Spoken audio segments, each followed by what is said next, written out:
নমস্কার, দেখছেন কলকাতা টিভি। আপনাদের সঙ্গে রয়েছে আমি ঋষিকেশ।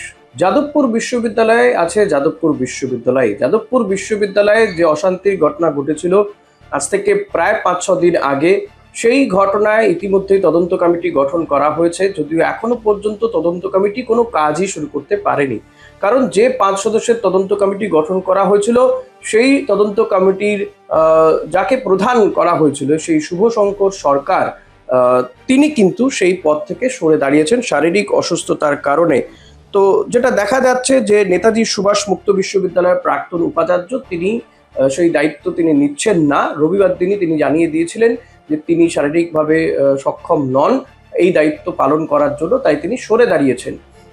সে কারণেই গতকাল যাদবপুর বিশ্ববিদ্যালয়ের উপাচার্য চিরঞ্জীব ভট্টাচার্য সহ উপাচার্য এবং রেজিস্ট্রারের নেতৃত্বে একটি বৈঠক হয়। যে বৈঠকে বামপন্থী কিংবা দক্ষিণপন্থী ছাত্র সংগঠনের পক্ষ থেকে তারা উপস্থিত ছিলেন প্রতিনিধিরা। যদিও বৈঠক শুরুর কিছুক্ষণ পরেই কিন্তু দক্ষিণপন্থী ছাত্র সংগঠনের কয়েকজন শিক্ষক তারা বেরিয়ে যান।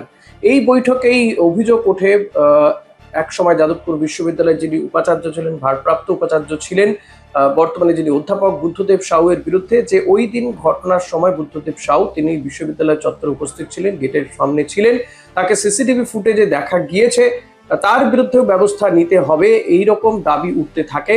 তো মনে করা হচ্ছে যে তাকেও যাতে তদন্তের আওতায় নিয়ে আসা হয়, সেটাই কিন্তু দাবি উঠছে। যদিও সে বিষয়ে বিশ্ববিদ্যালয় কর্তৃপক্ষ এখনো পর্যন্ত কিছু জানায়নি। তবে শুভশঙ্কর সরকার তিনি সরে দাঁড়ানোতে এই তদন্ত কমিটি 5 সদস্যের যে তদন্ত কমিটি, তাতে নতুন প্রধান নিয়ে আসা হয়েছে।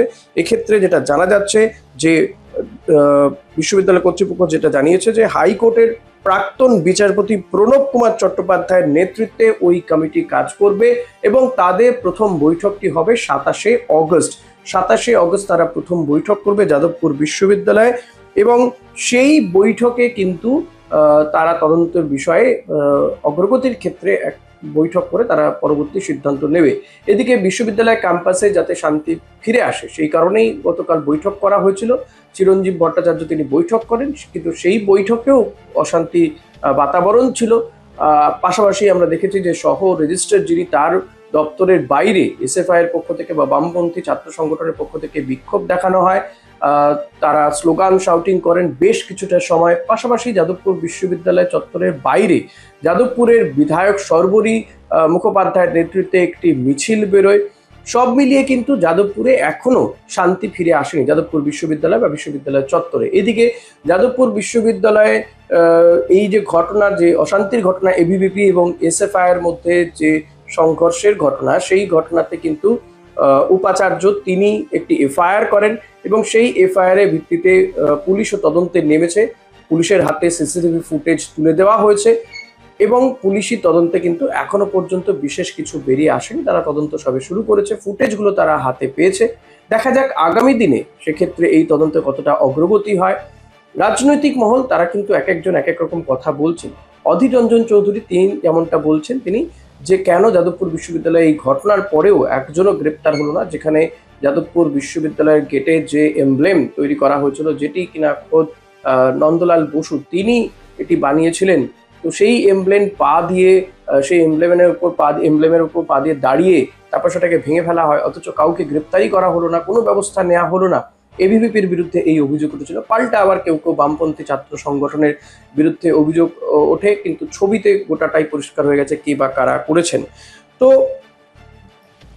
গতকালকের বৈঠকে প্রায় 4 থেকে 5টা 4 দফা দাবি পেশ করেছে বামপন্থী প্রতিনিধিরা যারা ছিলেন। তাদের মধ্যে অন্যতম যে এই বুদ্ধদেব সাউয়ের বিরুদ্ধে ব্যবস্থা নিতে হবে। রাজনৈতিক চাপানুতর তো থাকবেই, প্রত্যেকবারই যখন এই ধরনের ঘটনা ঘটেছে সেটা ঘটেছে। অধীর রঞ্জন চৌধুরী যেমন সেটা বলছেন, পাশাপাশি আমরা দেখেছি যে রাজ্যের মুখ্যমন্ত্রী তিনি বলেছেন যে যাদবপুর বিশ্ববিদ্যালয়ে জাতীয়তাবাদ প্রতিষ্ঠা করতেই হবে, করবই।